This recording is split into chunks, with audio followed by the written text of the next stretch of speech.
All right. Shalom, Israel. I'm your brother Ananias. Brother Israel. We got brother Eric on the end as well. And we want to say happy Sabbath to you all. And today we're going to be talking about Juneteenth. It's a popular subject right now. Something that the president just signed into effect as a federal holiday. You know, we'll get into that later. But today, that's what we're going to be discussing. Should Israel really be celebrating Juneteenth? And what we're going to do is give a little history behind Juneteenth, where it came from, you know. Also, the scriptures to validate what we're speaking on. Also, we're going to give you some facts behind what's really going on. So what we want to do first is give you a little background history on Juneteenth. Juneteenth is actually started in it's a celebration from June 19th of 1865 when the announcement was made that tens of thousands of so-called African Americans in Texas had been emancipated, closing the door on the last chapter of slavery in America, in the U.S. So they say, so we believe, so they teach us. You know, so I'm gonna pull this article and we're gonna go down through it and read it. So, all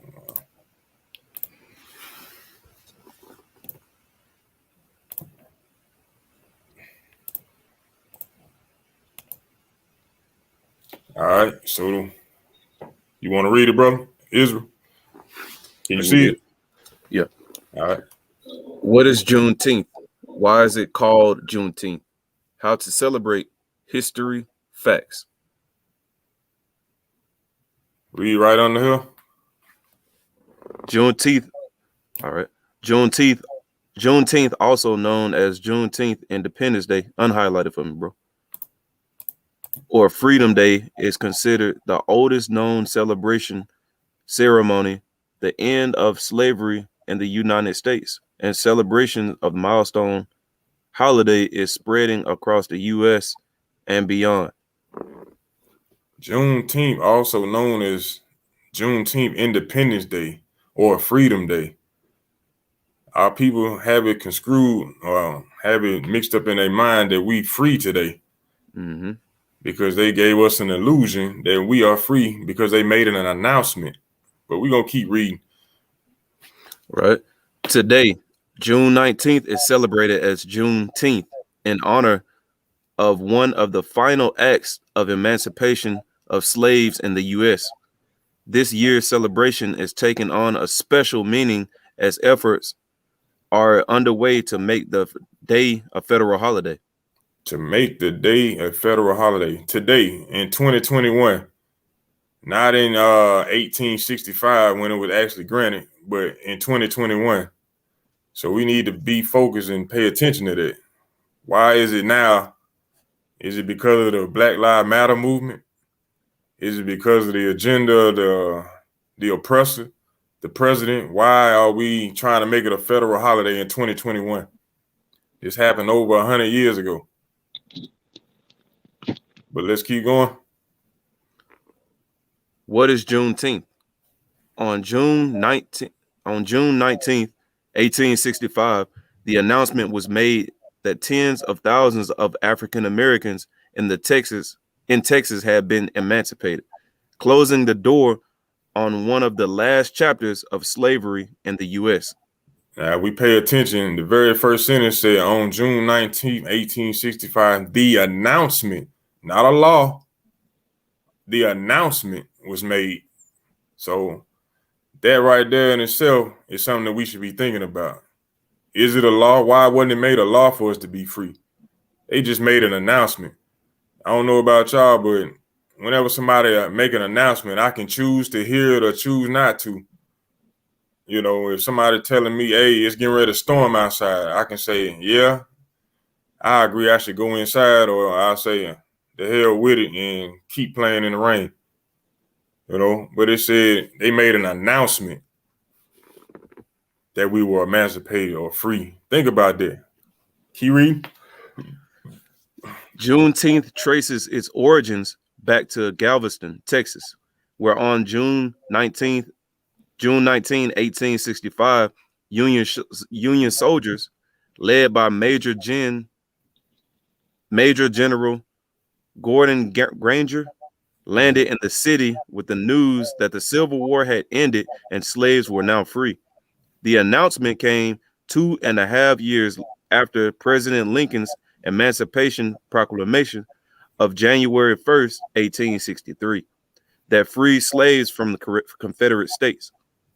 However, since that proclamation was made during the Civil War, it was ignored It by was the what? it was ignored by the Confederate States, and it wasn't until the end of the war that the executive order was enforced in the South. You see that? It was ignored. But the key thing they made us aware of was the announcement came 2.5 years after President Lincoln's Emancipation Proclamation. Let's look up the word proclamation. The word proclamation. Proclamation is a public or official announcement, especially one dealing with a matter of great importance. A public or official announcement of an important matter. A clear declaration of something. You know? A clear declaration or an official announcement. That's a proclamation. It's just an announcement. So what does the word emancipation mean?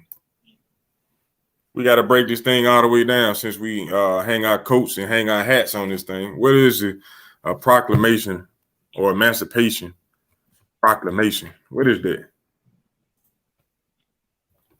Emancipation, a noun, the fact or process of being set free from legal, social, or political restrictions, liberation, the freeing of someone from slavery. So it was a statement or an announcement from somebody being set from legal, social, or political restrictions. Think about this. You know, an announcement. We got to understand what's going on. All it was an announcement. And to this day, it's nothing more than an announcement. The man signed a piece of paper and said, hey, this is a holiday for you now. We'll give you a day off, possibly. You know? But Juneteenth is no more than a celebration of an announcement because we are not free. You know? We say we free. Let's look up the word freedom. Look up the word freedom.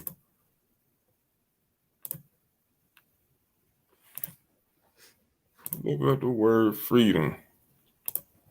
What do we get? Freedom, the power or right to act, speak, or think as one wants without hindrance or restraint. Can we do that here in America? Could we do that after 1865? Could we say and do as we please? We can't even do that today at our jobs. We can't even speak the truth as to what's going on.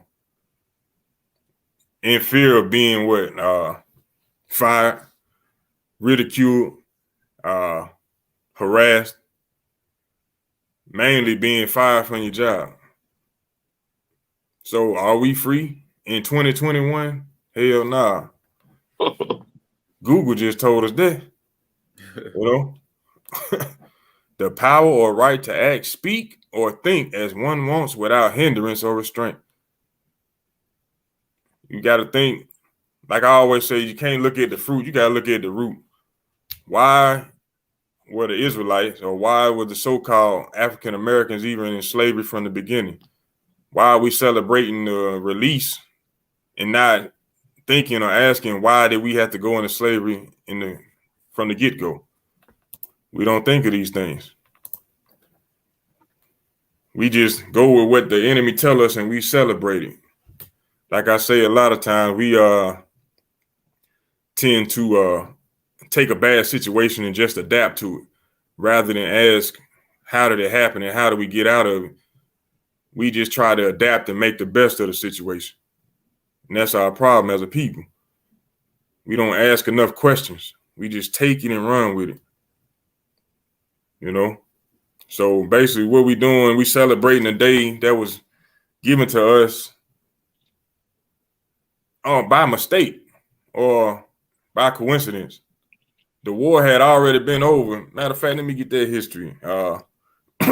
The Civil War, for most who don't know, it started in April 12th of 1861 and it ended April 9th, 1865.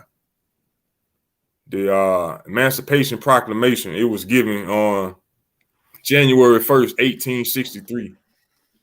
When did we celebrate Juneteenth? June 19th, 1865. Like the article brought out, 2.5 years later. The war had already ended in April. Why did it take till June for them to let us go? And we celebrating that thing. And then it wasn't no celebration about it. Nobody even really knew about Juneteenth until the last 5 to 10 years, to be honest. You know, never even knew anything about it. They never taught it in your history books or in your school. But today, because Joe Biden signed it as a federal holiday, now we cheering. And we still captive here in America, all around the world. That's why the Lord said in Proverbs 1:22, we simple. How long ye simple ones will you love simplicity? You know, Juneteenth or June 19th. For those who don't know, that's the 170th day of the year. The proclamation was made on the very first day of Esau's calendar, January 1st. And it wasn't until 170 days later, after the fact, after they ignored what the man said or the proclamation that he put out. Like I said, you have a choice to listen or not to listen. It was 170 days after the fact that they made it, that the people were actually allowed to be free. Think about that. But from there, y'all brothers want to add? It ain't my show. We all on here together to bring out the truth. Another way you can know to let us know that we're not free is Baruch 3:8. Bring it out. And it says We're not free. behold, it says this is Baruch chapter 3 and verse 8. Behold, we are yet this day in our captivity. We are what? We are yet this day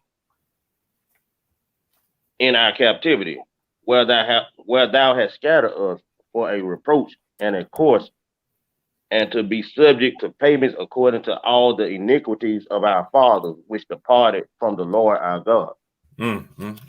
So that verse right there is telling you that we still in slavery, and it's telling you why. It said for the iniquities, the sins of our fathers. That's right. Let's bring out what sin is. For those who don't know,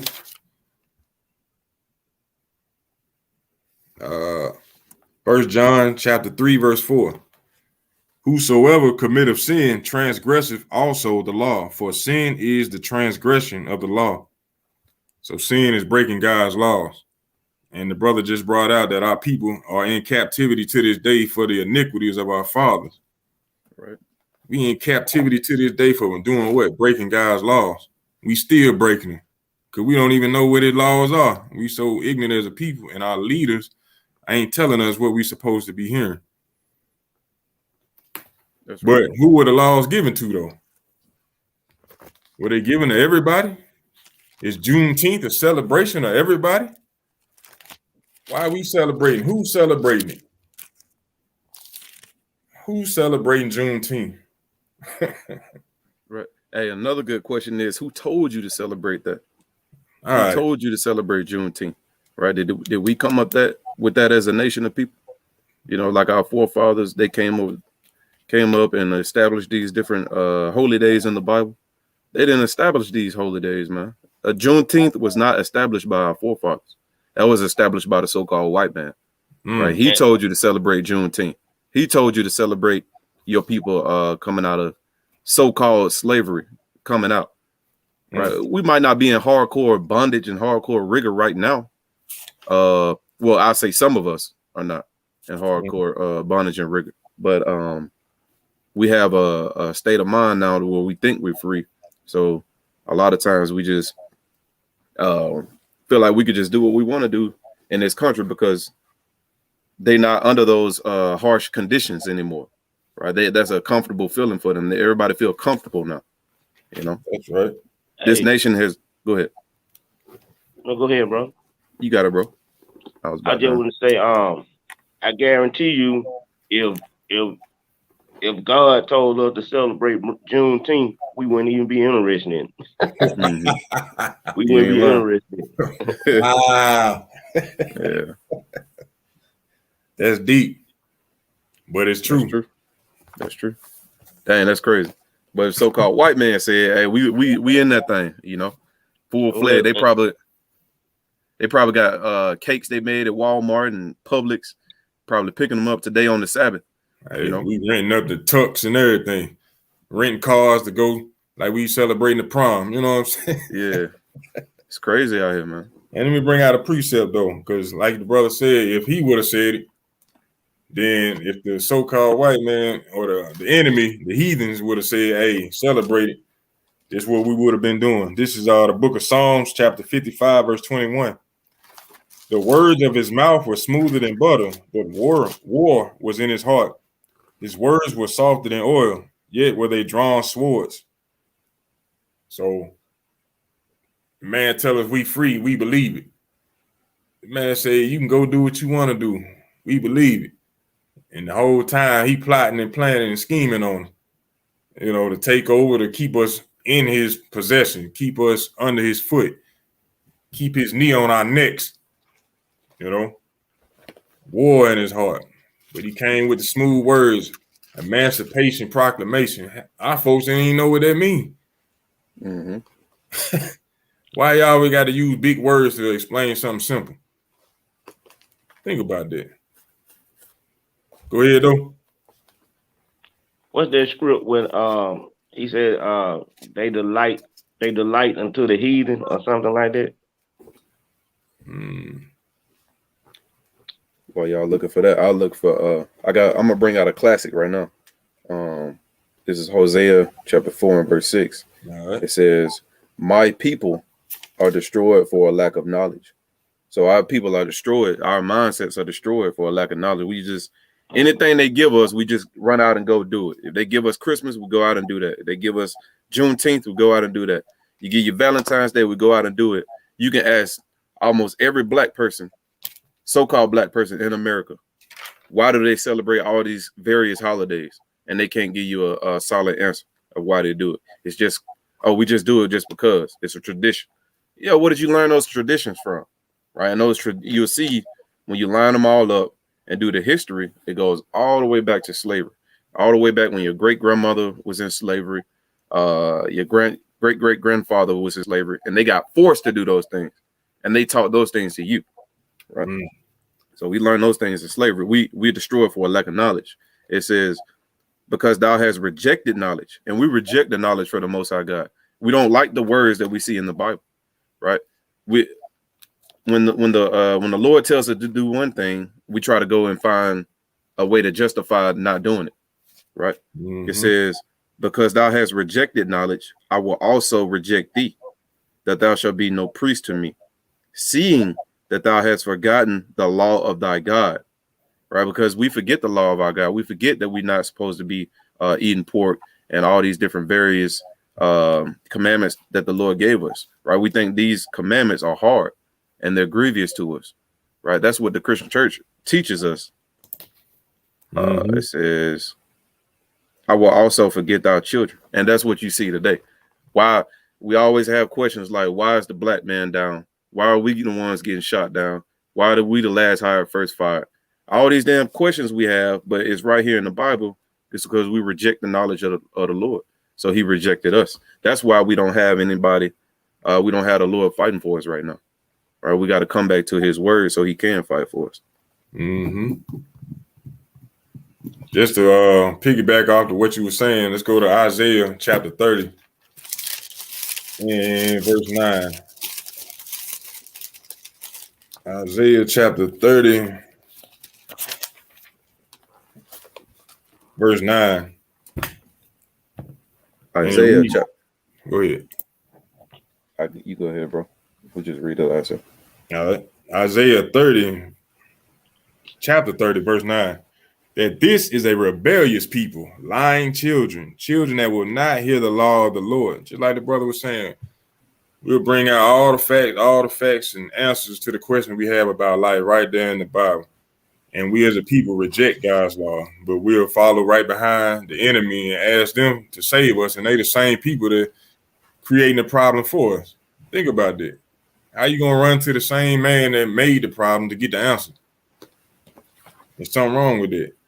But it says in verse 10, which say to the seers, see not, and to the prophets, prophesy not unto us right things. What are the right things? To keep the commandments of God. Say, prophesy not unto us the right things, speak unto us smooth things, prophesy deceits. They want us to lie to them. Tell them, hey, yeah, all you got to do is pray over your pork, dip it in some vinegar, and now it's good to eat. You know, tell me the Sabbath day is whatever day you want it to be. Right. You know, you can buy and sell whenever you want to. You know, do what you want to do. That's what they want. Prophesy deceits, lies. Tell them everybody equal, or you're free because he ain't beating your back end no more. You know, same principle as a dog that's been on a leash all his life in the yard. You take the leash off of him, he ain't gonna leave the yard. That's the same principle. Mm-hmm. I get that Hosea 5:15. Okay. I will go and return to my place till they acknowledge their offense and seek my face. In their affliction, they will seek me early. So on top of that, just like I said, we gonna keep believing these lies. Like he said, he gonna go and return to his place. Meaning he gone away. He ain't dealing with us. We gonna stay in this confusion until we decide, till we seek him. Then we'll start waking up and not being asleep and so easily confused by Juneteenth. Right. You see what I'm saying? Right. It's heavy. So from there, let's go to Ecclesiastes 7:7. Ecclesiastes chapter 7, verse 7. Should Israel be following or celebrating Juneteenth? That's the discussion. That's the topic. We didn't gave the definition as to what Juneteenth is. You know, why we do what we do. But the question we asking is, how do we get into slavery in the first place? How do we get out?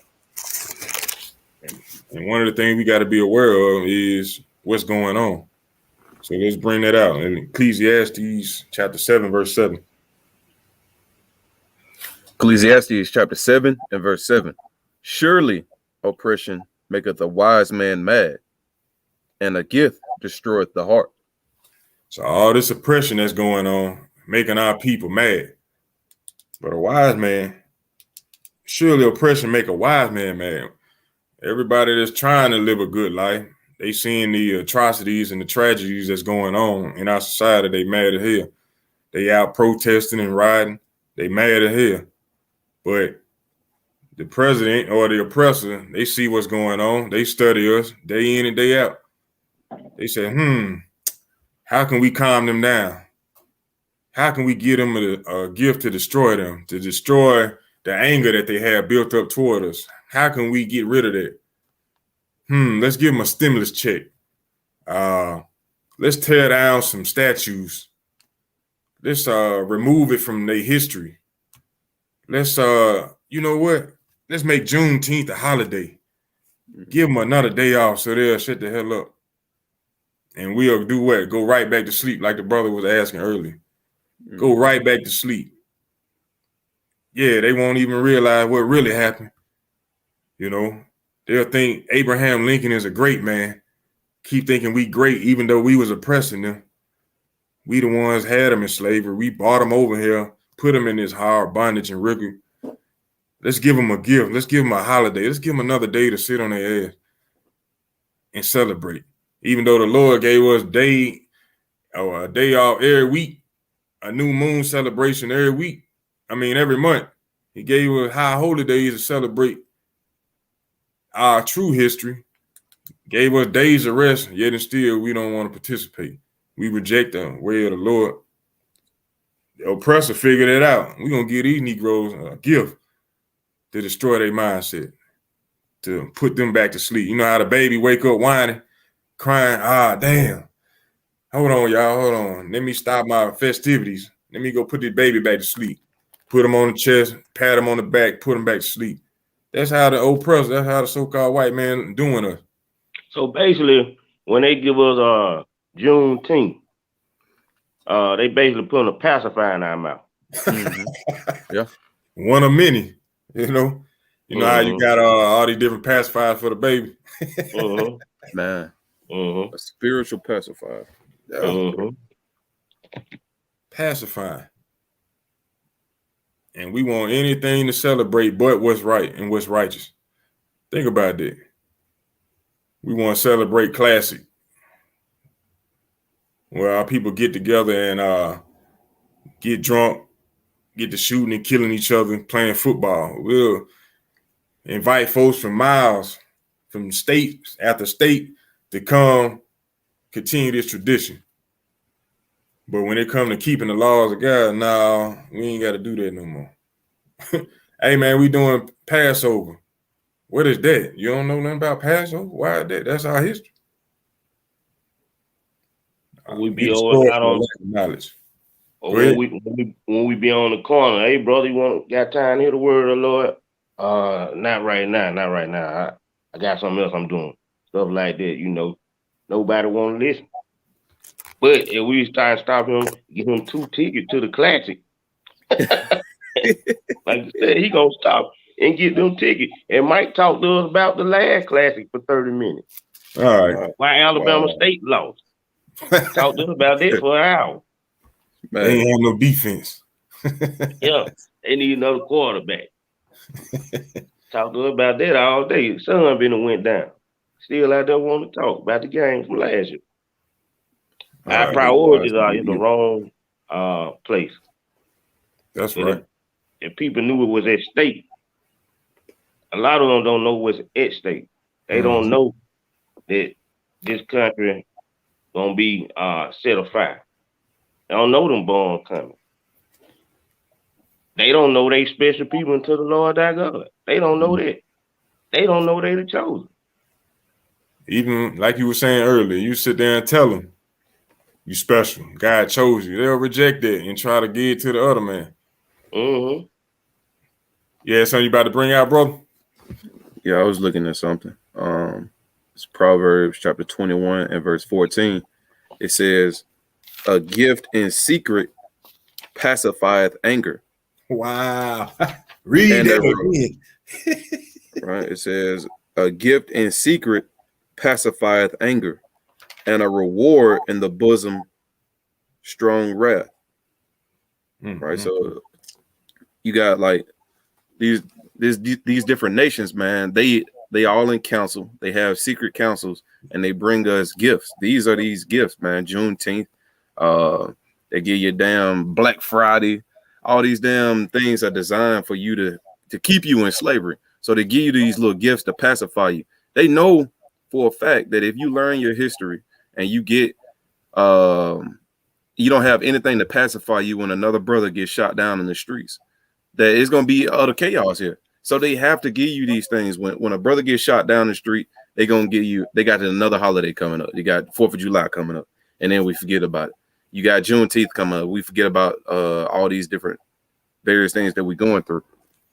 That's and right. It says, "And a reward in the bosom, strong wrath." So, like giving a reward, it's gonna turn away with that wrath, man.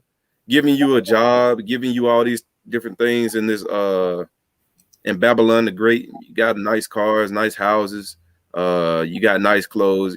our people feel like what are we even mad for? We got all the stuff that we want. It's the same thing that we did in Egypt. Mm-hmm. Like when we came out of Egypt and they said back in Egypt we had the melons, we had the good food.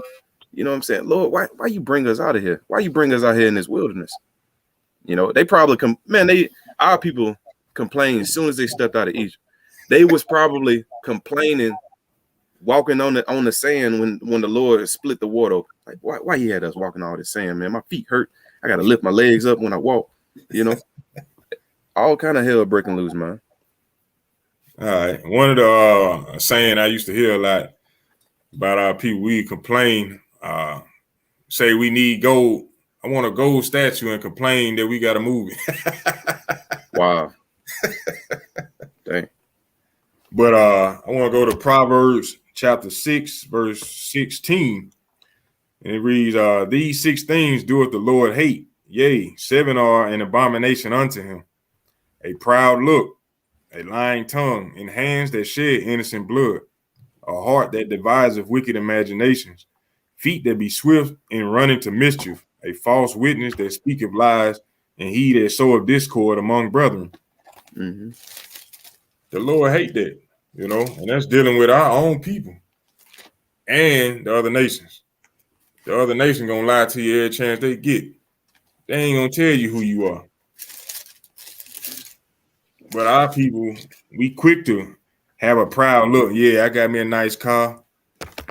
Yeah, we free now. I got me a nice car. I got me a job making $30 an hour. I'm great. You still working for somebody else, man. You still in bondage. You got a proud look about yourself. A lying tongue. You're lying to your children, to your family, to generation after generation, celebrating these wicked ass holidays. Mm-hmm. A lying tongue and hands that shed innocent blood. We out here killing each other over tennis shoes, over chicken sandwiches. Damn. You know, over parking spaces. Mm-hmm. We out here killing each other, selling drugs to each other, killing each other. Innocent blood. It said a heart that divides a wicked imagination. Like Isaiah said, we are telling the prophets, prophesy to us deceits. We don't want the truth. We don't want to keep the commandments. That's why they in the churches paying these pastors week after week. Tell us lies. Come on, give us more deceits. We don't want the truth. That's why we'll pile in here week after week. We don't have to change. We don't have to do anything for the Lord. We do what you tell us to do. You know? What it say? Feet that be swift to run the mischief. We quick to run down the street if we see somebody fighting. Man. And pull out our phone and record it rather than break it up. Mm-hmm. We're gonna stand around with a phone. 5, 10 people stand around watch 2 people fight. Then somebody call the police, they pull up and shoot the girl. It just happened during the damn George Floyd case.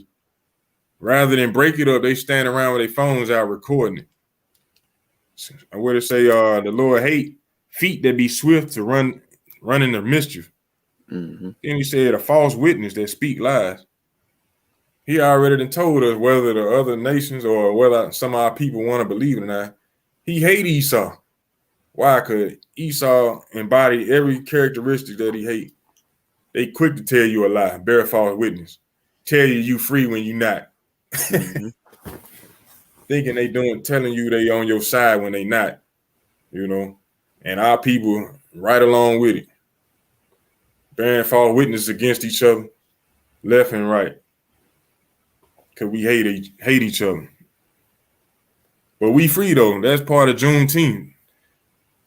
But because we doing these things right here, that's the reason why we in captivity. That's why we're going to stay in captivity. And until we break these curses or break these ties or wake up, we're going to stay in captivity. Mm-hmm. You got something you want to bring out, bro? Yeah, I'll bring out the 13th Amendment. Okay. Read the last part of the verse you just read. All right. This is Proverbs chapter 6, verse 19. A false witness that speaketh lies, and he that soweth discord among brethren. All right, so a false witness that speak lies. Let's see. No, that's not what I wanted. I'll just bring it up. Right. So like the brother bringing out, these people are liars, man, and they're tricky and they're con artists. Let's see. Sure. I'm gonna show you what they did, man. Can y'all see my screen? Nah. Let's see.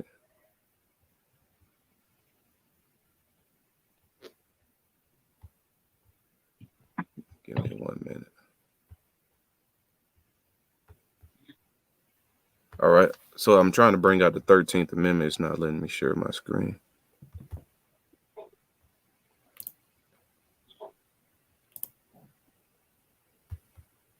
Try one more time.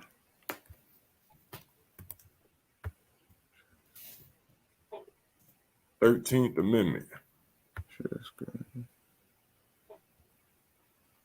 So we talking about Juneteenth. Should the nation of Israel be celebrating Juneteenth?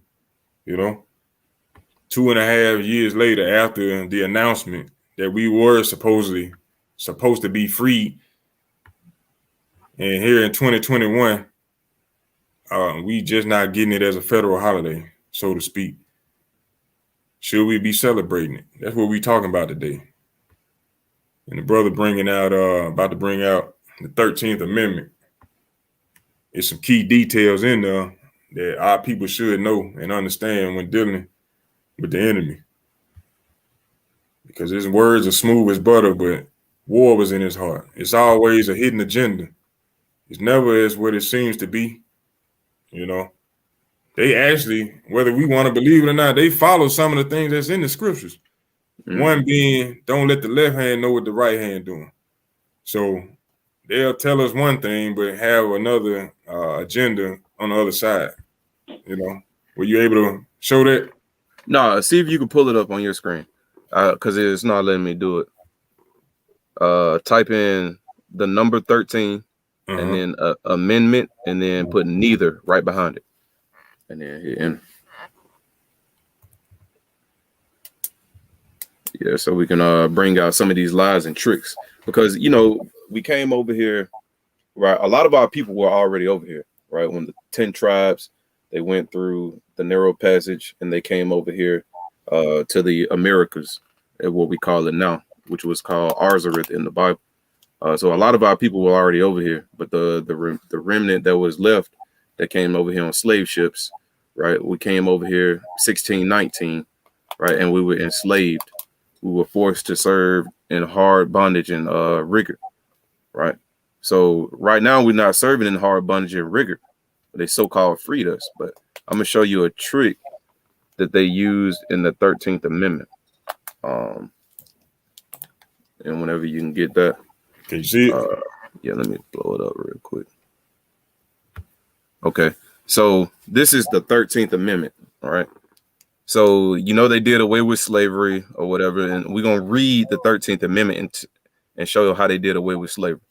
So it's the 13th Amendment to the United States Constitution provides that, and this is it right here. It says, neither slavery nor involuntary servitude. Now, watch how Esau is tricky with his words. Except, so slavery is over with, except as a punishment for a crime whereof the party shall be duly convicted. So slavery is over except if you commit a crime, right? So now they tell you slavery is over with, but then right after that, you have mass incarceration. You have our people going to jail for stealing bubble gum for 5 years, or if he look at a white woman and whistle at a white woman, you get 2 years in prison, 10 years for stealing a pair of shoes or anything like that, or even just wrongly convicting our people. You know how many people wrongly got wrongly convicted and thrown into prison? Tens of thousands. Right, tens of thousands.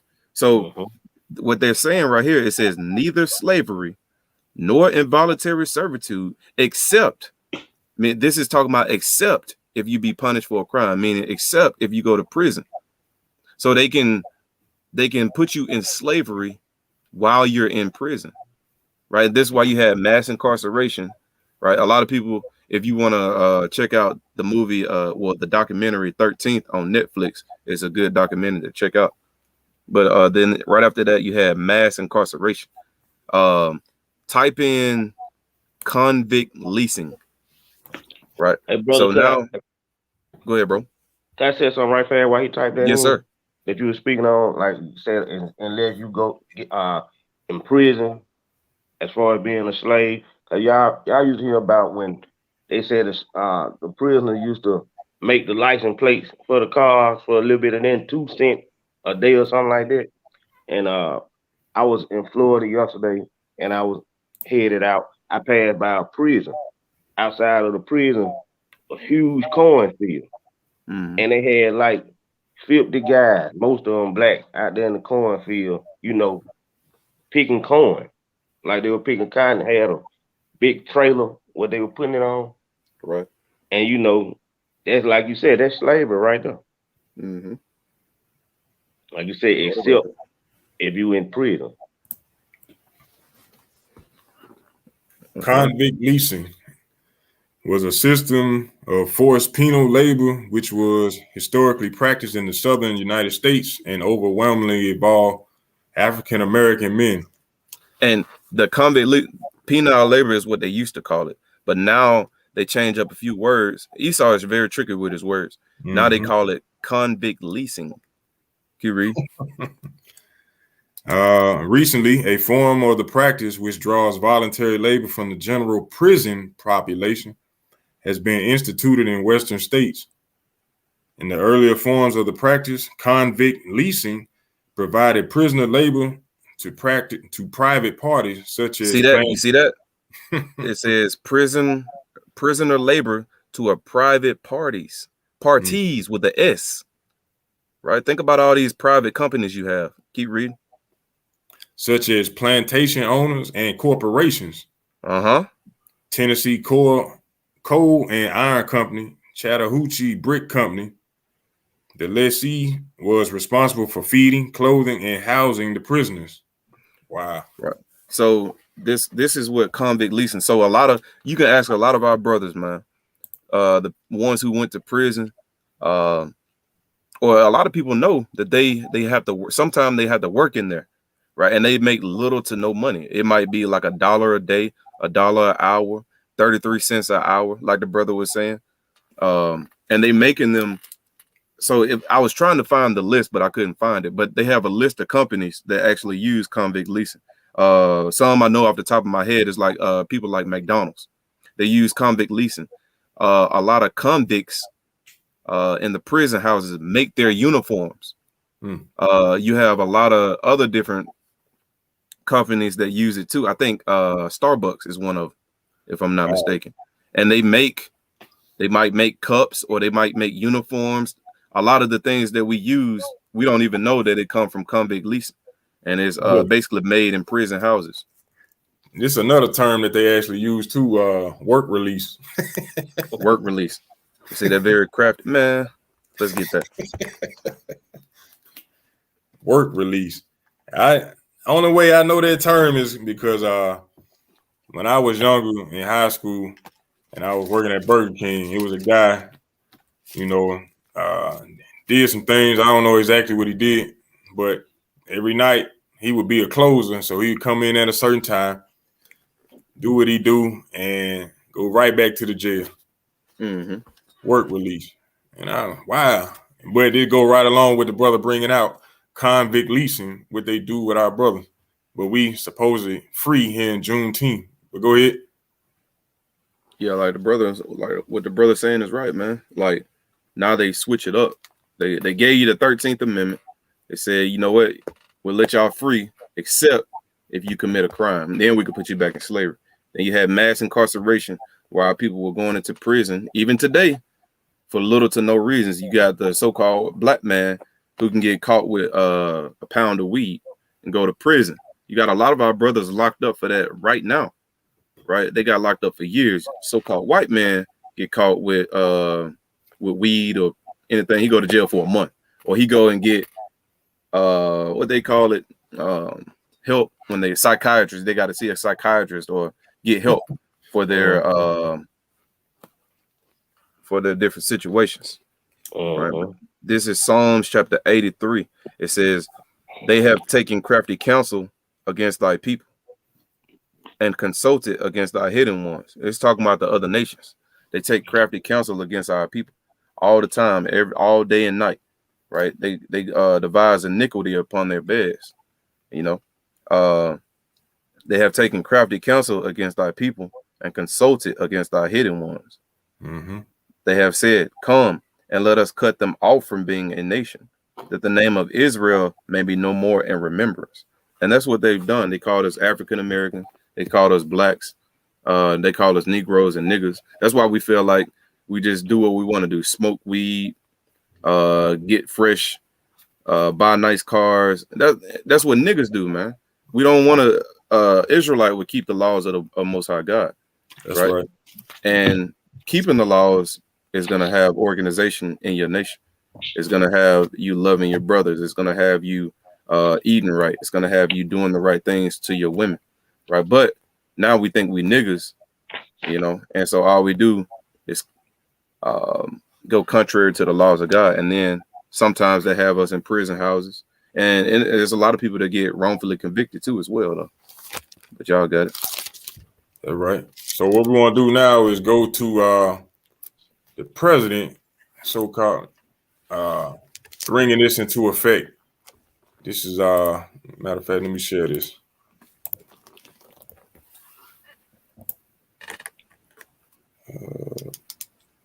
Where is it?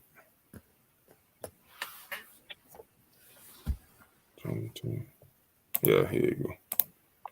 Can y'all see that? It say Biden signs Juneteenth into a holiday, officially giving federal employees the day off. Keyword: federal employees. So you gotta be working for the government to basically get these days off. Federal employee. That's why ain't nothing happened at the factories and warehouses and the local businesses. You said it was for federal. It's a federal holiday. Juneteenth is now a federal holiday after Biden signs bill into law. Our people was jumping for joy, popping champagne bottles because he signed it and said now it's a holiday. Let me say something real quick. I don't mean to cut you off. There's scroll back to the top a little bit. All right. So it says Juneteenth. Biden signs Juneteenth into a holiday, officially giving federal employees the day off Friday. Right. So a lot of our people think about in slavery, right? Well, they work now, but a few years back, you try to go to the store on Christmas, you're not gonna get in there because they're gonna be closed, right? You know what I'm saying? Like maybe about 10 years ago or whatever, you go try to go to Walmart. No, it's not happening. Everything's shut down because they shut down for their holidays. The same thing that happened in slavery, why people start falling in love with their holidays. All these, you would get the day off for Christmas, right? You didn't have to go in the cotton field on Christmas. You didn't have to go in there for Easter. So our people fell in love with these off days, right? Wouldn't you love a day off from the cotton field? You know what I'm saying? You out there picking cotton 14 hours a damn day, and they say, you know what? Today is Easter. We don't work on this day. So you get the day off. Our people, they fell in love with an off day. You know what I mean? That's basically what I'm trying to bring up. That's a good point. And then every year they looking for Easter because they know they off. They looking for Christmas because they know they off. And once we got free, we still looking for those holidays to this day. But another thing they bring up is, how we try to get together with our families. The only time they seem to be able to get free enough to do anything together as a family is during Esau's holidays. You can't ever put together or put time together to come together as a family, as a unit on any other day but when Esau tell you to do so. Think about that, the power, how powerful that is. That's a good point too. Yeah. I don't think neither one of us can get 10 blood family members to like me. I know I can't get 10 of my family members over my house to celebrate Passover. All right. I probably couldn't even get. I could get 3. That's my wife and my kid. That's it. Anybody else? They not coming. I know I wouldn't be able to do it. It'll be like when God was telling he wanted to find what he kept want to find the righteous people. He broke it down. I forgot what number, and he broke it all the way down. Sodom and Gomorrah. It'll be like this. I just start out trying to find 10 to come. Breaking all the way down. I just get one family member to celebrate Passover. I wouldn't be able to do it. I'm gonna keep reading. It say, in Washington, President Joe Biden Thursday signed legislation making Juneteenth a day commemorating the end of slavery in Confederate states, a federal holiday. This will go down for me as one of the greatest honors I will have as president, Biden said. There go those smooth words again. Yeah. He didn't say for everybody. He said for me. The president signed the Juneteenth National Independence Day Act in the East Room of the White House, flanked by Vice President Kamala Harris and key lawmakers in the swift passage of the bill. They didn't want, to be honest, they didn't want Biden in the office. They wanted Kamala Harris, most of the women. Most of our sisters, they wanted Kamala Harris in there, just to say we got a black woman or somebody that looked close to it, a woman of color in the White House. So they were celebrating big on that as well. They said, we have come far and we have far to go, but today is a day of celebration, Harris said. Smooth words once again. We ain't moving nowhere. We always moving backwards. Harris, the nation's first black vice president, see that? Also to note the significance of where the bill signing was happening. We are gathered here in a house built by enslaved people, she said. You see that? Wow. History, and they don't even teach that in our history books. You got to really do your due diligence to find out that black folks actually built the White House. It's built by black folks, but they call it the White House. We are gathered here in a house built by enslaved people, she said. And Biden praised the country's newest holiday as a way to help heal century-old divisions and bring about racial justice. There go that pacifier the brother was bringing out. And it's going to be just the opposite, though. It's not going to heal nothing. Exactly. It ain't going to bring us close together. Just to hush us up and put us back to sleep. Great nations don't ignore their most painful moments. They embrace them. Biden said, in remembering those moments, we begin to heal and grow stronger. Man, that's crazy how go back up.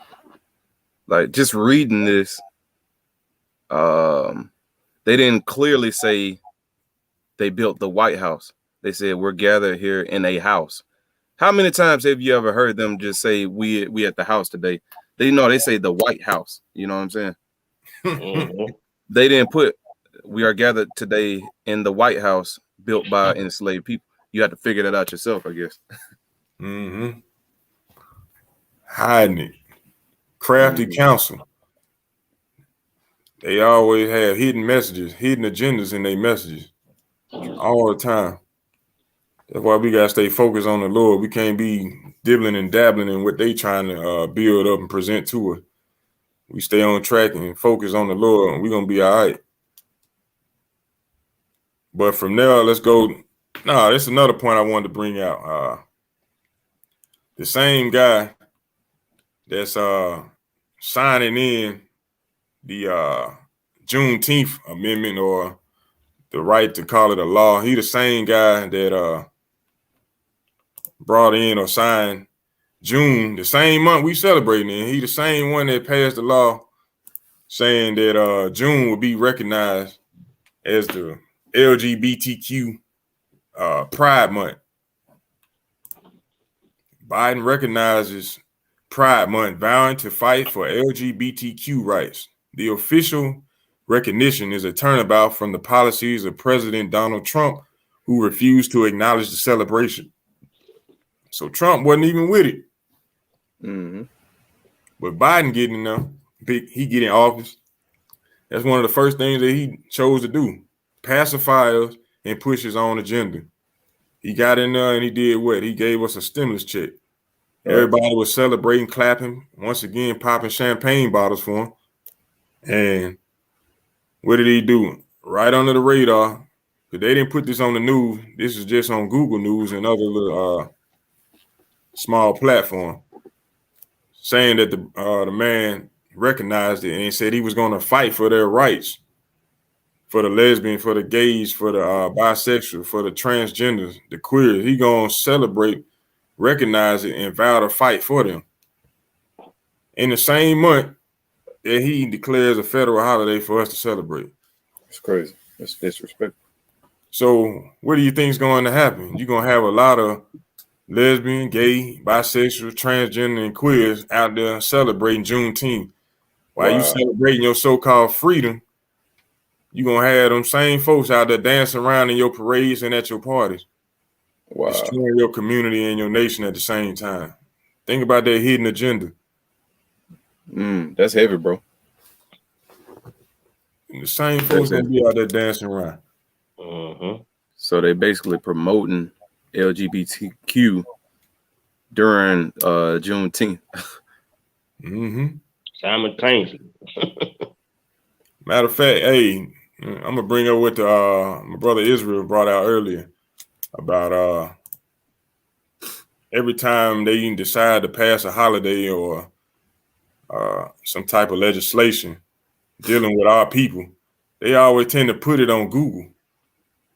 So what I want to show is what he brought out to me at the beginning of the hour. Hey, and before I forget, damn Joe Biden, this the same guy who came up with the 3 strikes law with damn Bill Clinton. All right. You know, but now he's signing Juneteenth.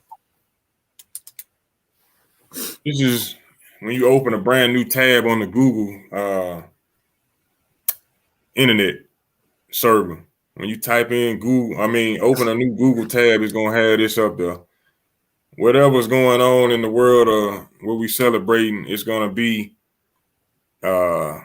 etched in a design. So if you would have looked at it at the beginning of June, you would have seen a whole bunch of different rainbow colors for the month of June being Pride Month. Now that it's Juneteenth, this is what you see. Black folks on there. And let's go and look through the picture. Can y'all see it good? All right. You got us over here, I guess, in church or dressed up, you know, not in our royal apparel, but with the suits and the hats on. You got the mama dressing the daughter, the mama or the sister doing the daughter hair, braiding her hair, the grandma teaching the grandson. Probably teaching about white Jesus and white president and who was Abraham Lincoln. Then you go to look at the family having dinner. One of the key things the brother brought out earlier was the first thing on the damn table is watermelon. Watermelon. What they got in this dish right here? Mashed potato, mac and cheese. Then they got the Kool-Aid in the red glasses. Cornbread. You know. But one thing I did notice about this picture, all the women are wearing dresses.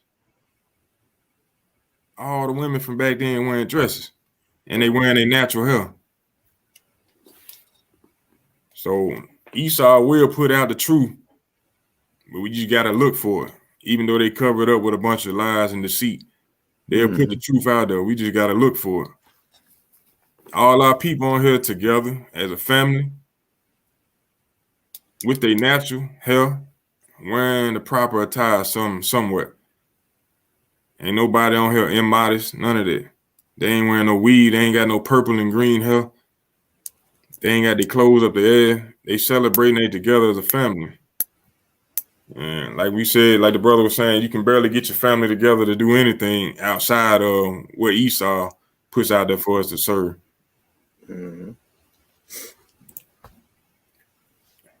That's crazy, man. You want to bring this out? The letter to Horace Greeley. Oh, yeah, we could do that. All right. This is another little bit of history concerning Juneteenth and some of our history that us as a people don't even consider. We think Abraham Lincoln to be this great man, but this is a letter that he actually wrote to this guy named Horace Greeley. Go ahead, brother. You want to bring it out, brother Eric? This that same letter that Lincoln wrote to Horace Greeley, talking about how he could save the Union. I think it's right here. Okay. Let's say I would. Okay. You can read the whole thing if you want to. Go ahead. Okay. You said this is a letter written by Horace Greeley. Nah, By Lincoln. By Lincoln. Lincoln to him. Right. By Lincoln written to Horace Greeley. It reads, I have just read yours of the 19th addressed to myself through the New York Tribune. Let me blow it up a little bit. Right. If there be in it any statement or assumption, no, I blew mine up. You don't have to mess with it. Right. If there be in it any statements or assumptions of fact, which I may know to be erroneous, I do not now and here controvert them. If there be in it any inferences which I may believe to be false, which I may believe to be falsely drawn, I do not now and here argue against them. If there be perceptible in it an impatient and dictatorial tone, I waive it in deference to an old friend whose heart I have always supposed to be right. So this guy, he on here talking about the letter that Lincoln wrote to him, you know. Or this is the letter that Lincoln wrote to him, telling him how he didn't read what he had to say and he appreciate what it is. If it's anything out the way, out the norm, let him know. But we're gonna jump down to the next paragraph. Okay. As to the policy I seem to be pursuing, as you say, I have not meant to leave anyone in doubt. So you're gonna give a clear understanding as to what he's talking about. Go ahead. I would save the Union. I would save the Union. Uh-huh. I would save it if the shortest way under the Constitution. The sooner the national authority can be restored, the nearer the Union will be. The Union as it was, if there be those who would not save the Union unless they could at the same time save slavery. You see that? Not. He said, I will save the Union and would save it the shortest way under the condition. The sooner, the better, basically. And he said he would do it if those who would not save the Union unless they could save at the same time save slavery. I do not agree with them. So he basically saying if it was a possibility of him being able to save the Union without having to deal with the slavery, he would do that. You can continue to read on, but that's it in a nutshell. Right. Abraham Lincoln said he would save the Union if it were possible without having to deal with the slavery issue. But what do they do to us in history? They try to tell us that he was this great man that fought for our rights and fought for the so-called African American. He was not fighting for us. They never fight for us. They always fight for their own agenda. We need to understand that. It's always about money with them. Them being in control. They never fighting for us. They want to come up with a way to pacify us so we can continue to work and do the things that they are not willing to do. Mm-hmm. Let me keep reading on that. Let's this the fourth sentence down, right at if. Mm-hmm. This is basically what you were saying he was about to say. It says, if I could save the Union without freeing any slaves, I would do it. Mm. And if I could save it by freeing all the slaves, I would do it. And if I could save it by freeing some and leaving other alone, I will also do that. Right. So he's saying like if he could save the Union by and keep the slaves, he would do it. Mm-hmm.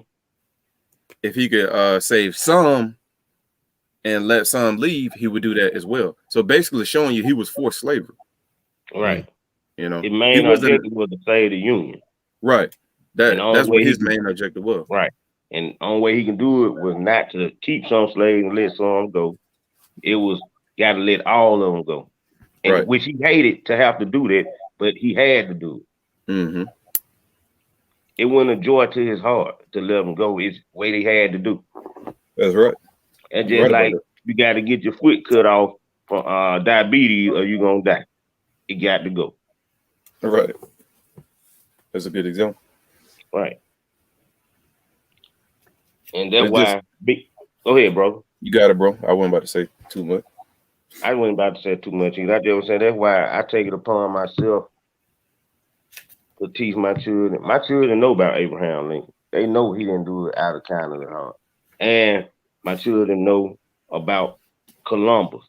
Because this country celebrate Columbus Day, who was a murderer. Columbus was a murderer. But they celebrate Columbus Day. Most of these people don't know that Columbus used to tie the natives' hands behind their back and cut their penis off. Let them run around till they drop dead. They don't know that, but they want to celebrate something like that. These little white kids grow up loving Christopher Columbus. And if they hear that he did that, they would be in disbelief. They wouldn't be able to believe that Christopher Columbus did the natives like that. They wouldn't be able to wrap their head around Christopher Columbus throw the baby head up against a rock or stomp the baby head with his boot. Mm-hmm. But that's what they celebrate. But the elite white people know that, and they still choose to celebrate that, which let you know they ain't nothing but the devil, like we always say.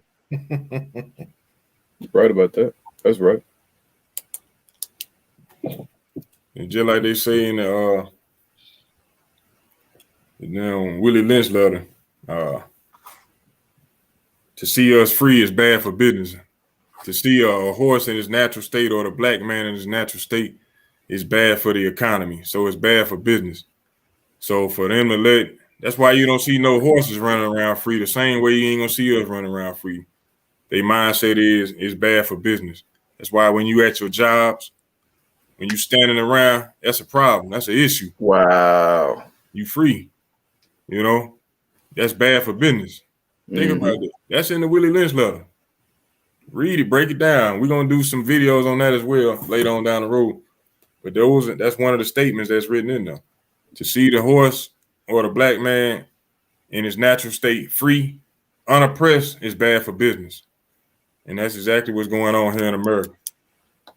And from there, I want to bring out Ecclesiastes chapter 3, verse 1. Hey, that was a good point too, man. But like at these factory jobs, any job for real. Mm-hmm. Like you say, you just standing around. You need to look like you busy. You know, you need to have a broom in your hand. You can't just be standing there chilling. You know what I'm saying? No breaks. But Jake, no break. This is the book of Ecclesiastes, chapter 3, verse 1. To everything there is a season and a time to every purpose under the heaven. I'm going to skip down to verse 5. So we're letting you know it's a time and a place for everything. So we talking about Juneteenth. This is verse 5. Say a time to cast away stones and a time to gather stones together, a time to embrace and a time to refrain from embracing. This is the time where we're supposed to cast away the stones, cast away them lies from the enemy. You know, they trying to cast away our history so we don't realize who we are. And that's another statement that's written in the Willie Lynch letter. They said to shave off the brute's mental history. And that's exactly what they're trying to do in society today. They're trying to get rid of our history, knocking down these statues, erasing slavery from the dictionary or from the history books, trying to shave off the brutes. That's what they call us, brutes, savages, trying to shave off our history so that we can no longer identify as to who we are and how we got to this state of mind. But we come to a time in place where we're supposed to cast away stones, and a time to gather stones together. That's what the Lord is talking about in Zephaniah. Gather yourselves together, O nation not desired. You know, we got to come together. We got to come back as a people, back to the law, statutes, and commandments. Come back to who we are as a people. Come back to serving the Most High, to a royal status. They say a time to embrace and a time to refrain from embracing. We are not supposed to be embracing on the fact that they gave us a holiday to celebrate them letting us so-called be free. Right. We ain't supposed to be embracing it. We supposed to refrain from that. Refrain from the same holidays that the enemy tell us to celebrate. It ain't even got so bad now that they don't even tell us to celebrate them, and we do it wholeheartedly. They don't even tell us to celebrate it no more. Think about that. They don't force us to go to church. They don't force us to celebrate Easter, Christmas, Valentine. They don't do none of that. All they do is put the gifts in the stores, and automatically our people going to do it. Just like the dog that's in the yard that had the leash on him, had the leash on him for years. Took the leash off of him for years. Now he won't even leave the yard. Mm-hmm. Back in the day, they used to have to force us to get down and worship the so-called white image of Christ. And that's why it's stuck in our heads. Now, they don't even force it upon us. We flock into these churches to get on our knees and pray to that image without reading anything that's in the book. We'll get down on our knees wholeheartedly praying to a white image of Christ, and that ain't nowhere in the scriptures. Just like celebrating these pagan holidays. They're not forcing us to do it, yet and still we do it. We plot and we plan and set up all these different events surrounding them because those are the days that they give us off. And these are the things that we accustomed to doing. And they have no meaning, yet and still we flock into it. We need to think about these things. So at this time, Juneteenth, we should not be celebrating our so-called freedom because we're not free. Just like the brother brought out at the beginning in Baruch 3:8. Yet, to this day, we are still in captivity. To this day. But what we want to bring out, go ahead.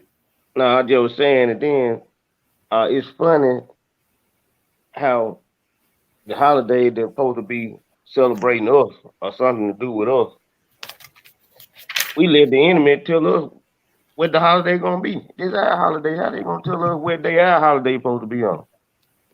You see what I'm saying? Yeah, why we didn't go to Biden and say, hey, give us a whole week off? Right. Saying, yeah. If that's pressure on it. You know, we want a whole week off, paid. Surely we can get a week from not knowing we were free to 2 years later. Right. We happy, we popping champagne bottles over a day. And then he gonna sign it the day before. Hey, but let's give him a little history as to why we went into history, because that's the thing that we got to look into as a people, as a nation. We got to understand why we even went into slavery from the beginning. Don't look at the celebration that the oppressor gave us a damn holiday, so-called holiday, a day off of working for him. That's all it is, a day off from work. So rather than look at the fruit, let's look at the root. How did we as a people end up in slavery in the first place? Let's go to Deuteronomy 28 and 15. Want me to read it? Yes, sir. Deuteronomy 28 and verse 15. But it shall come to pass, if thou wilt not hearken unto the voice of the Lord thy God, to observe, to do all his commandments and his statutes, which I command thee this day, that all these curses shall come upon thee and overtake thee. So the nation of Israel was supposed to be keeping God's commandments. It's that simple. He said if we didn't, we'd be under these curses. What is one of the curses? Let's get verse 64. Deuteronomy chapter 28 and verse 64. And the Lord shall scatter thee among all people, from one end of the earth even unto the other, and there thou shalt thou shalt serve other gods, which neither thou nor thy fathers have known, even wood and stone. So he said to us, one of the punishments or one of the curses for the nation of Israel for breaking his law, which is sin, which we brought out earlier, the transgression of the Most High laws, that's sin. So for breaking his laws, committing sin or iniquity, his people shall be scattered among all people from one end of the earth even unto the other. And there thou shalt serve other gods. Here in America, whether we want to admit it or not, we serve the white man as a god. When he come around, our people get scared. They get nervous. They shut the hell up. They get quiet. They conversations, they start mumbling. But amongst each other, you can't. They won't shut up. They screaming at the top of the lungs. That's why we destroyed as a people. We don't have no knowledge. We respect all the other nations but ourselves. But it said we will serve other gods which neither thou nor thy fathers have known, even wood and stone. We're going to be scattered among our people. How we get scattered, though? Let's jump down to 68. Deuteronomy 28 and verse 68. And the Lord shall bring thee into Egypt again with ships. We got over here on these slave ships, correct? Every all around the coast of the United States, around the islands, and even around the coast, on all the coasts around the world, you're gonna see a resemblance as to how we got here. They're gonna have a museum or they're gonna have a ship out there. Close by. They even shipped the what we call now the Native Americans, so-called Native Americans, who are already over here. They shipped some of them to like places like Europe, Russia, Japan, all those different places from the Americas back over to the east side of the country, the east side of the world. So he said he's gonna bring us into Egypt again. What the word Egypt mean? Let's get that. The Lord said he's gonna bring his people, bring thee into Egypt again with ships. When we left Egypt the first time, we walked out. So how are he gonna bring us back into the if we disobeyed his commandments? Got that? Exodus 20 and 2. Exodus chapter 20 and verse 2. I am the Lord thy God, which have brought thee out of the land of Egypt, out of the house of bondage. Out of the house of bondage. So the word Egypt means bondage, slavery, captivity. Being a slave in America, that's captivity, that's slavery. Indentured servants, all that servitude, that's slavery. The Lord said he's gonna bring us into Egypt or slavery again with ships. That's how we got here. Why do we have to end up on the bottom of those ships? Because we broke God's laws. It's that simple. I know our people have a problem, a hard time swallowing that pill, but the truth is a hard pill to swallow, and it hurts sometimes. But at the end of the day, we broke God's laws. That's how we ended up in slavery. So how do we get out of this slavery or this captivity? Keeping his laws. He's a just God. He's a balanced God. What I mean by that, he create light, he create darkness. He make alive, he make dead. He make sick, he heal. He make poor, he make rich. So if he put you in captivity and tell you how to get there, he gonna tell you how to get out of captivity. You know? Let's go to 28 and 1. It's gonna tell you how we were to avoid slavery. Deuteronomy 28 and 1. Book of Deuteronomy, chapter 28 and verse 1. And it shall come to pass, if thou shalt hearken diligently unto the voice of the Lord thy God, to observe and to do all his commandments, which I command thee this day, that the Lord thy God will set thee on high above all nations of the earth. Read 2. Verse 2. And all these blessings shall come upon thee and overtake thee, if thou shalt hearken unto the voice of the Lord thy God. So he's letting us know what? If we keep his commandments, these blessings shall overcome us and overtake thee. And we would be in rulership. We would not be in servitude. We would not be paying taxes to somebody else. We would be the ruling class. We would be your senators, your governors, your presidents, whatever, your kings, your queens of the earth. They would be paying tribute to us as it was beforehand. So if we was on the top and we came down and we realized and what brought us down, when we start keeping the commandment, what is that going to do? Rise us back to the top. That's how you know that the Lord is a just God. He telling us, keep his commandments. But our people reject that, and we want to celebrate foolishness. Things that have no account, just recognizing your defeat, our defeat. You know? Let's get Micah 6:2. Micah chapter 6, verse 2. Okay. The Lord want to ask you a question. You know? The book of Micah, chapter 6 and verse 2. Hear ye, O mountains, the Lord's controversy, and ye strong foundations of the earth. For the Lord hath a controversy with his people, and he will plead with Israel. O my people, what have I done unto thee? And wherein have I wearied thee? Testify against me. For I brought thee up out of the land of Egypt, and redeemed thee out of the house of servants.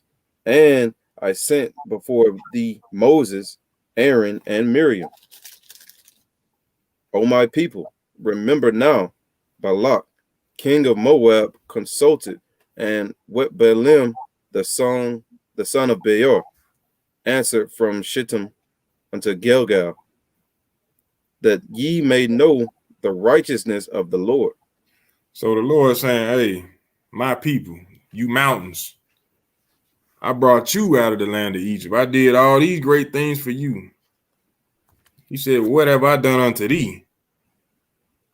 And wherein have I wearied thee? Testify against me. What have I done to you?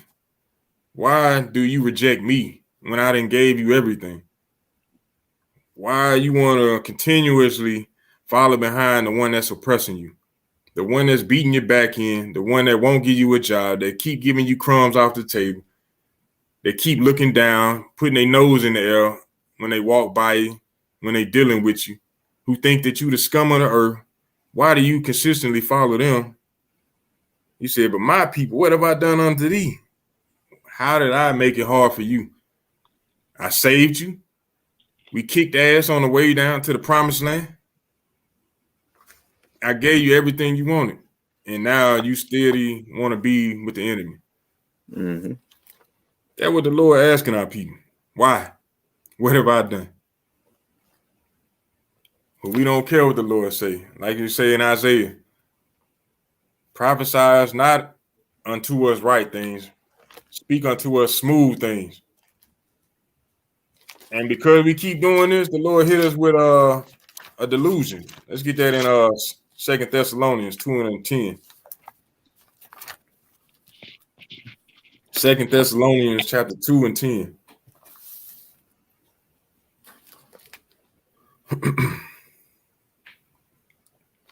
Second Thessalonians chapter 2, verse 10. Second Thessalonians, go ahead. Chapter 2 and verse 10. And with all deceivableness of unrighteousness in them that perish, because they receive not the love of the truth, that they might be saved. And for this cause, God shall send them strong delusion, that they should believe a lie. Believe a what? Believe a lie. You think you free here in America. You believing in a lie. You thinking Juneteenth was a celebration of your victory.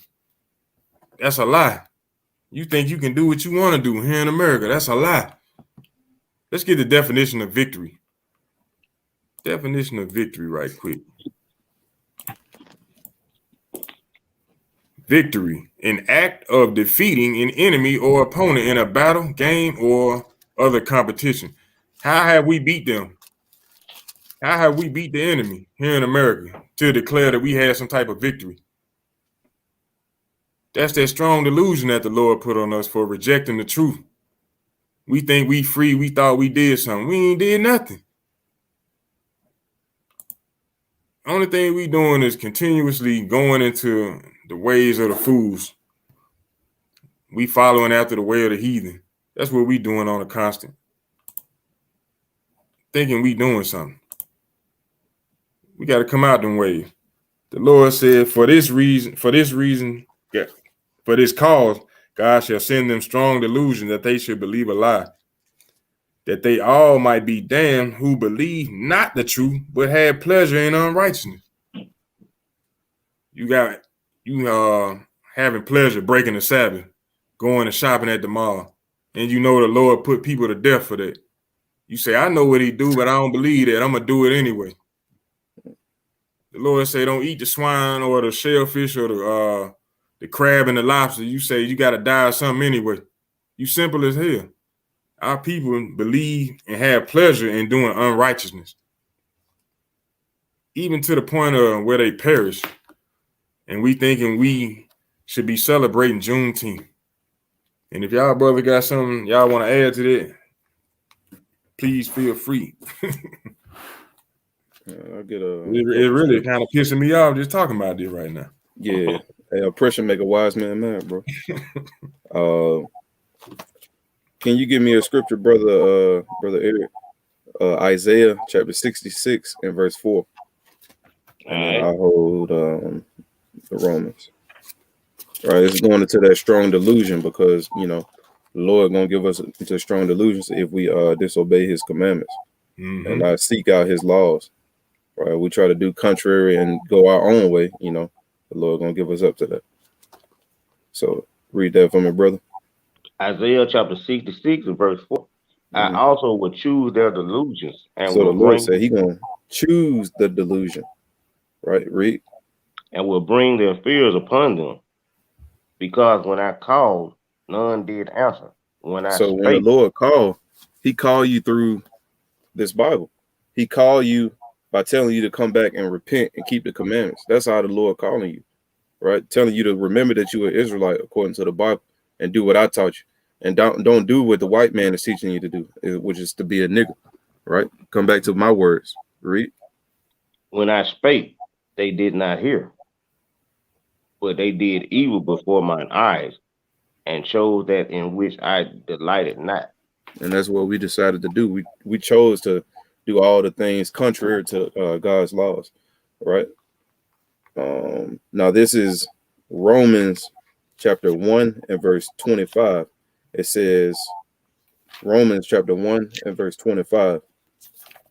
It says, who changed the truth of God into a lie and worship and serve the creature more than the creator. So we serving the creature right now. We worshiping the so-called white man. We worshiping all their holidays. We worshiping all the things that they do in their science and all these various things. We're not worshiping the Lord God of Israel no more by keeping His commandments, because that's our whole duty, what we're supposed to be doing. It says, and worship and serve the creature more than the creator, who is blessed forever. Amen. And it says, verse 26, for this cause. So because we didn't serve the Lord, we want to serve the creature more than the creator, right? We want to worship their sciences. We want to believe in the evolution, the Big Bang Theory. We want to believe in the white man's science about eating food, right? He tell you you can eat pork. He got the food pyramid. We want to believe in that food pyramid. We don't believe in the Lord's food pyramid that He has for us, right? He says, for this cause God gave them up unto vile affections, for even their women did change the natural use into that which is against nature. So for that cause, He gave a lot of our people up into vile affections. That's going into like homosexuality. That's a strong delusion, thinking that we can do that when the Lord says not to do that, and that's why we got to come back to the ways of the world, because it says, the ways of the Lord, not the ways of the world. Flee out of the ways of the world. But basically, we got to come out of those ways and come back to the Most High God and stop serving this damn creature and serve our Creator, the Most High God of Israel. That's right. We got another scripture, 2 Corinthians 4 and 4. 2 Corinthians chapter 4, verse 4. And it reads, in whom the God of this world have blinded the minds of them which believe not. That's the devil the Bible speaks of. The enemy, the heathen. It said, whom the God of this world have blinded the minds of them which believe not, lest the light of the glorious gospel of Christ, who is the image of God, should shine unto them. So he done blinded them from what's really going on. And it ain't just with Christ. He blinded them from every aspect of life. You know, Bible say you're a great people. He blind you and say, nah, you at the bottom. Yeah. He blind you and say, Christ look like us. Make you look like so-called white man. Our people say, you right. He done blinded them. He done blinded them with the movies, with the music, with the TV. That's right. Blinded us of thinking that we free. Hey, then also on that, the Lord said we as the sand of the sea, but they call us what? A minority. Exactly. Can't be measured. What's a number? Yep. Measure the number. Think about that though. But in these last days, we got to wake up and come back to who we are. You know, let's get that in Isaiah 52 and 1. Because we ain't on here just blowing smoke. We ain't on here just blowing up your Juneteenth party. We on here bringing out the truth, hoping that you wake the hell up, you know, giving you what you need so you can wake the hell up. This is Isaiah chapter 52, verse 1. Y'all gonna bring it up? I got it. All right. Go ahead. I'm waiting. Isaiah chapter 52 and verse 1. Awake, awake, put on thy strength, O Zion. Put on thy beautiful garments, O Jerusalem, the holy city. For henceforth thou shalt no more come into thee, the uncircumcised and the unclean. Read 2. Verse 2. Shake thyself from the dust, arise and sit down, O Jerusalem. Loose thyself from the bands of thy neck, O captive daughter of Zion. So what the Lord is saying right here, wake the hell up. Put on your strength. Put on your heritage. Put on your history. Don't just settle for them saying that you free. Put on the whole history. Put on the whole armor of God. Put it all on. Who you are, who you belong to, where you belong, where you came from. You know, put it all on. Put on thy strength. Most importantly, these laws, statutes, and commandments. O Zion, put on thy beautiful garments. Pull your pants up. Mm-hmm. Put on that modest dress. Wear your natural hair. That's your strength. Not what the enemy portrayed to you, not what the enemy will set up and sell to you in your neighborhoods. But the Lord saying, put on your beautiful garments, put on your strength, O Jerusalem, O holy city. Separate people. You're not like everybody else. You need to separate. Once you separate, you ain't got to worry about going into captivity or being saved from it.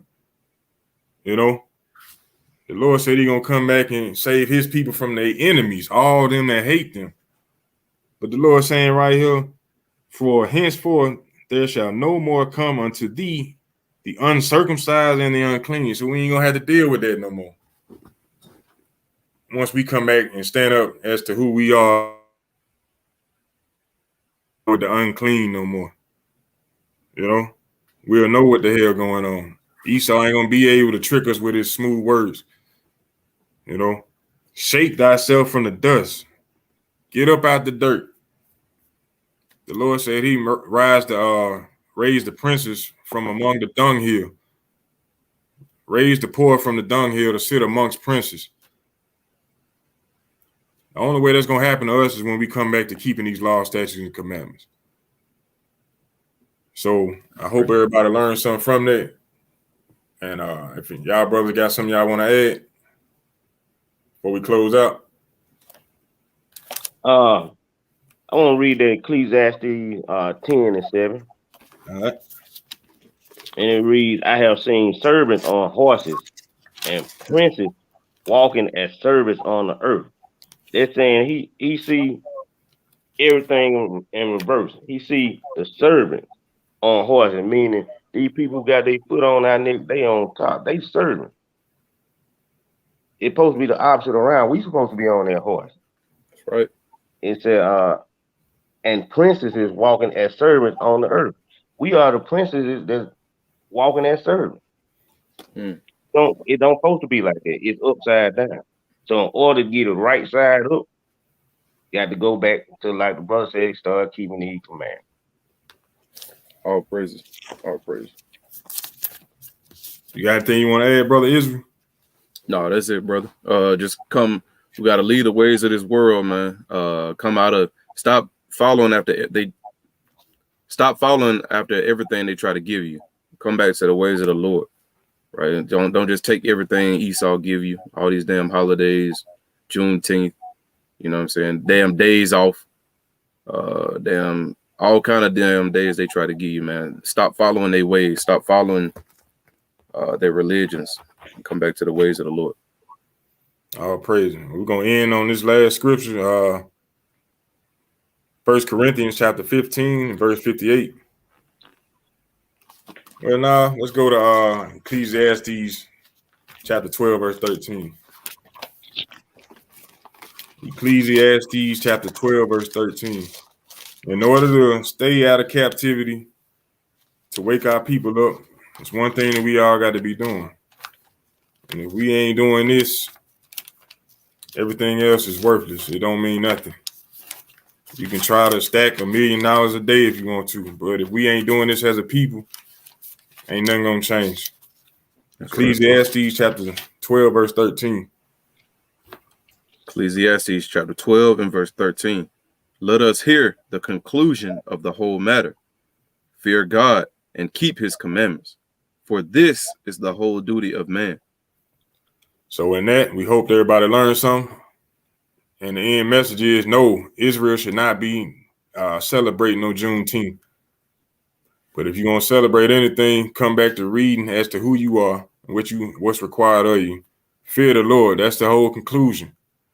Keep his commandments, love him and fear him, and you'll see your life change. So on that note, we say shalom. Wow.